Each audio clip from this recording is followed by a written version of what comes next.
Hello விவஸ், இந்த வீடியோவில் ஒரு கிளாசிக்கல் டான்ஸ் காஸ்டியூம் ஓல்டு சாரீலேருந்து எப்படி பண்ணியிருக்கேன்னு காமிக்கிறேன். ஸோ ஓல்டு சாரீன்னும் போது உங்களுக்கு ஃபினிஷிங் வந்து ஒரு நியூ சாரியில் பண்ணுற அளவுக்கு வருமா, அதை எப்படி கொண்டு வரது அப்படின்றத பற்றி நான் இந்த வீடியோவில் எக்ஸ்பிளைன் பண்ணுறேன்.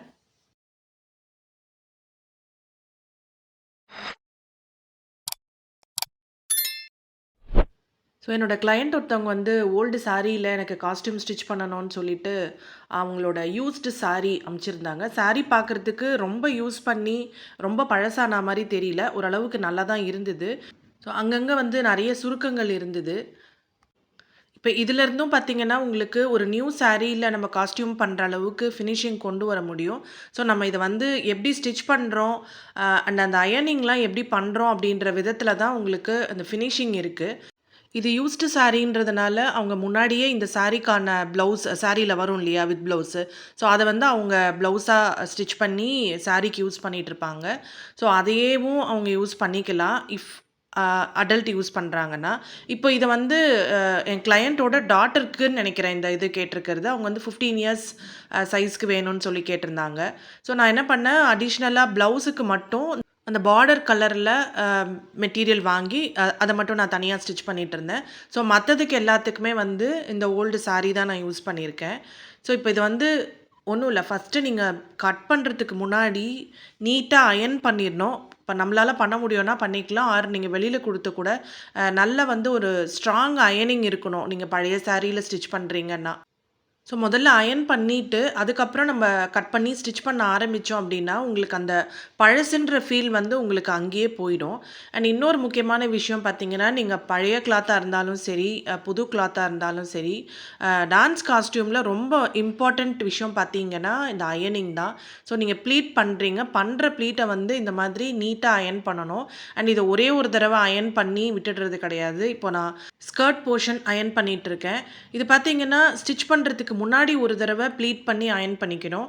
அண்ட் ஸ்டிச் பண்ணதுக்கு அப்புறம் ஒரு தடவை அந்த ப்ளீட்டெல்லாம் வந்து ரீஅரேஞ்ச் பண்ணி அயர்ன் பண்ணணும்.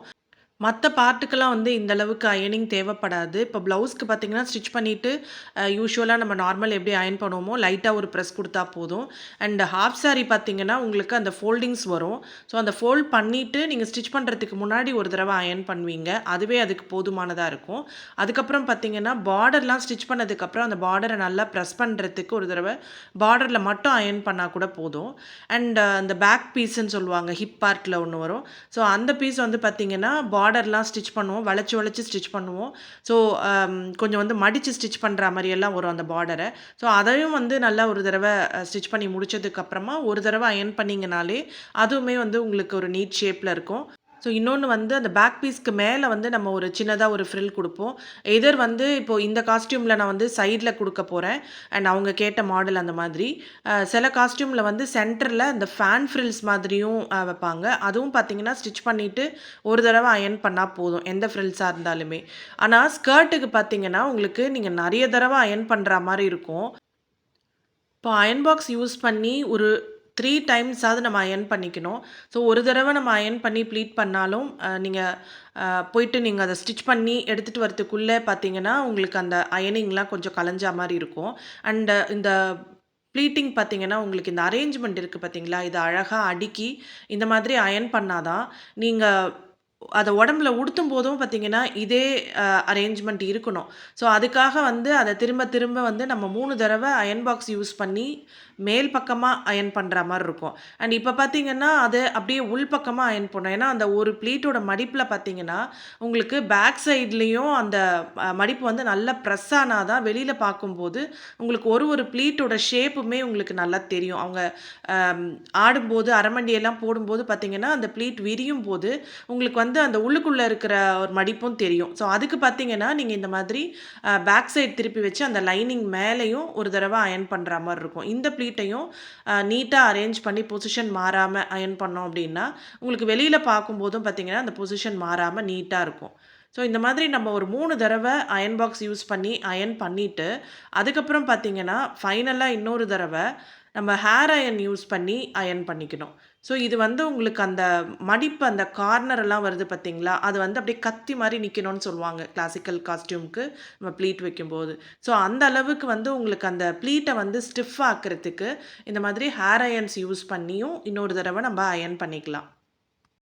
இந்த ஹேர் அயர்ன்ஸ் யூஸ் பண்ணும்போதும் பார்த்தீங்கன்னா, அ இதையும் வந்து ஃப்ரண்ட்லயும் பண்ணணும், பேக்லயும் பண்ணணும். ஸோ இப்ப பார்த்தீங்கன்னா, இந்த ஸ்கர்ட்ல ஃப்ரண்ட்ல வர ப்ளீட்ஸ் மட்டும் தான் நான் ஸ்டிச் பண்ணியிருக்கேன். இன்னும் அத வந்து ஃபுல்லா ஸ்கர்ட்டா இன்னும் ஸ்டிச் பண்ணி முடிக்கல. ஸோ இந்த ஸ்டேஜ்லயுமே நம்ம ஒரு தடவ ஹேர் அயர்ன் குடுத்து அயர்ன் பண்ணிக்கணும்.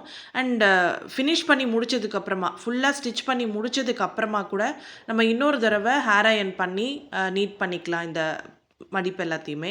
ஸோ ஏன் அந்த மாரி திரும்ப திரும்ப பண்றோம் அப்டின்னா, நீங்க அதோட பொசிஷன வந்து நம்ம கலச்சு விட்டோம் அப்டின்னா, அது திரும்பவும் அதே மடிப்புக்கு வர வைக்கிறது வந்து கொஞ்சம் கஷ்டமா இருக்கும். அதனால நீங்க வந்து இப்போ அயர்ன் பண்றதே பார்த்தீங்கன்னா, அயர்ன் பாக்ஸ்ல வந்து ஒரு 3 டைம்ஸாவது பண்ணணும். பேக் சைட்ல 1 டைம் பண்ணணும். அண்ட் ஹேர் அயர்ன்ல 2 டைம்ஸ் பண்ணணும். உங்களுக்கு ஆல்மோஸ்ட் 6 டைம்ஸ் நீங்க அயர்ன் பண்ணீங்கன்னா தான், இந்த ப்ளீட்ஸ் எல்லாம் பார்த்தீங்கன்னா, உங்களுக்கு நீட்டா இருக்கும். அண்ட் ஒரு ஒரு தடவ அயர்ன் பண்ணும்போதும், அந்த ப்ளீட்ட வந்து ஒரே மாரி வச்சு அயர்ன் பண்ணணும். ஸோ இப்போ பாருங்க காஸ்டியூம் கம்ப்ளீட் ஆயிடுச்சு. நான் இப்போ இத ஃபுல்லா போட்டு காமிக்கிறேன். ப்ளவுஸ் பொறுத்த வரைக்கும் ஃப்ரண்ட் ஓப்பன், பேக் ஓப்பன் எப்படி வேணா ஸ்டிச் பண்ணலாம். ஆக்சுவலி நான் ஃப்ரண்ட் ஓப்பன் தான் ஸ்டிச் பண்ணியிருந்தேன். ஸோ இந்த டம்மிக்கு போட முடியல அப்படின்றதுனால நான் வந்து பேக்ல கொக்கி போட்டிருக்கேன் இப்போ. ஸோ நெக்ஸ்ட்டு பார்த்தீங்கன்னா ஹாஃப் சாரி. இந்த காஸ்டியூமோட ஃபினிஷிங் வந்து இன்னும் ஒரு முக்கியமான விஷயத்துல டிபெண்டன்ட்டா இருக்கு அப்படின்னா, அது வந்து இந்த ஹாஃப் சாரி தான். அந்த ஷேப் எல்லாம் வந்து கரெக்ட்டா நம்ம ஸ்டிச் பண்ணோம் அப்படின்னா, உங்களுக்கு பார்க்கறதுக்கு ஃபினிஷிங் நல்லாயிருக்கும். பீப்பிள் வந்து இந்த காஸ்டியூம்ல அட்ராக்ட் ஆகுறதே ஃபர்ஸ்ட்டு அவங்களோட லுக் போறதே பார்த்தீங்கன்னா, ஒண்ணு அந்த ஹாஃப் சாரில. அதுக்கப்புறமா தான் வந்து உங்களுக்கு ப்ளீட்ஸ்ல அவங்களோட லுக் போகும். ஸோ அத வச்சு தான் நம்மளோட ஸ்டிச்சிங்கோட ஃபினிஷிங்க வந்து நம்ம கஸ்டமர் பார்த்து தெரிஞ்சுப்பாங்க. ஸோ அவங்களுக்கு உங்க ஸ்டிச்சிங் வேணும்னு அவங்கள நீங்க டிசைட் பண்ண வைக்கணும்னா, இந்த ஹாஃப் சாரி வந்து உங்களுக்கு அழகா ஸ்டிச் பண்ணணும். அண்ட் அந்த ப்ளீட்டிங் எல்லாம் பார்த்தீங்கன்னா, உங்களுக்கு நீட்டா இருக்கணும். அது இருந்தாலே உங்க கஸ்டமர் வந்து உங்களோட ஸ்டிச்சிங்ல கன்வின்ஸ் ஆயிடுவாங்க. இப்போ இந்த ஃபுல்லா காஸ்டியூம போட்டதுக்கப்புறம் பாருங்க, நீங்களே சொன்னா தான் தெரியும், இது வந்து ஒரு ஓல்ட் சாரீலேருந்து டிசைன் பண்ண காஸ்டியூம்னு சொல்லிட்டு. ஸோ ஒரு நியூ சாரீல பண்ணா எப்படி இருக்குமோ, அந்த அளவுக்கு ஃபினிஷிங் பார்த்தீங்கன்னா, இந்த ஓல்ட் சாரீலேருந்தும் நம்ம கொண்டு வந்துட்டோம். ஸோ இந்த மாதிரி நீங்களும் ட்ரை பண்ணி பாருங்க. ஓல்ட் சாரின்னு சொல்லிட்டு ரொம்ப ஓல்டு எடுக்க வேணாம். ஓரளவுக்கு ஒரு ஃபியூ டைம்ஸ் யூஸ் பண்ண சாரீ, நல்ல கண்டிஷன்ல இருக்கிறத எடுத்து ஸ்டிச் பண்ணீங்கன்னா, உங்களுக்கு ரொம்பவே அழகா வரும். இப்போ ஃபைனலா இன்னொரு தடவ நான் இந்த ப்ளீட்ட வந்து நல்லா ஹேர் அயர்ன் யூஸ் பண்ணி அயர்ன் பண்ணிக்கிறேன். ஸோ இப்போ நான் டம்மிக்கு போட்டு பண்ணுறேன். உங்களுக்கு டம்மியில போட்டு பண்ண முடியலனாலும் பரவாயில்ல. டேபிள்ல எங்கேயாவது ஸ்ப்ரெட் பண்ணிட்டு நீங்க இந்த மாதிரி அயர்ன் பண்ணிக்கலாம். பட் எனிவே நான் சொன்ன மாதிரி உங்களுக்கு 5 தடவைக்காவது நீங்க அயர்ன் பண்ணீங்கன்னா தான் உங்களுக்கு அந்த ப்ளீட் வந்து நல்ல பெர்மனன்ட்டா ஸ்ட்ராங்கா நிக்கும். ஸோ இப்போ நான் வந்து இத ஃபோல்ட் பண்ணி எப்படி பேக் பண்ணுறேன்னு பாருங்கள். நீங்கள் எவ்ரி டைம் இதை ஃபோல்ட் பண்ணி எடுத்து வைக்கணுன்னாலும் நீங்கள் இந்த மெத்தட் பார்த்து நீங்கள் இதே மாதிரியே மடித்து எடுத்து வச்சிங்கன்னா, உங்களுக்கு இந்த ப்ளீட்ஸ் வந்து ஒரு தடவை யூஸ் பண்ணதுக்கப்புறமா திரும்பவும் கலையாமல் அப்படியே நீங்கள் மெயின்டைன் பண்ணிக்க முடியும்.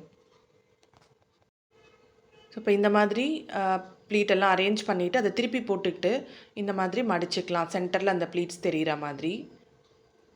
ஸோ இந்த மாதிரி மடிச்சுட்டு இப்போது ப்ளவுஸ் வைக்கிறேன். ஹாஃப் சாரி, சைடில் உள்ள ஃப்ரில்ஸு, பேக் பீஸ்,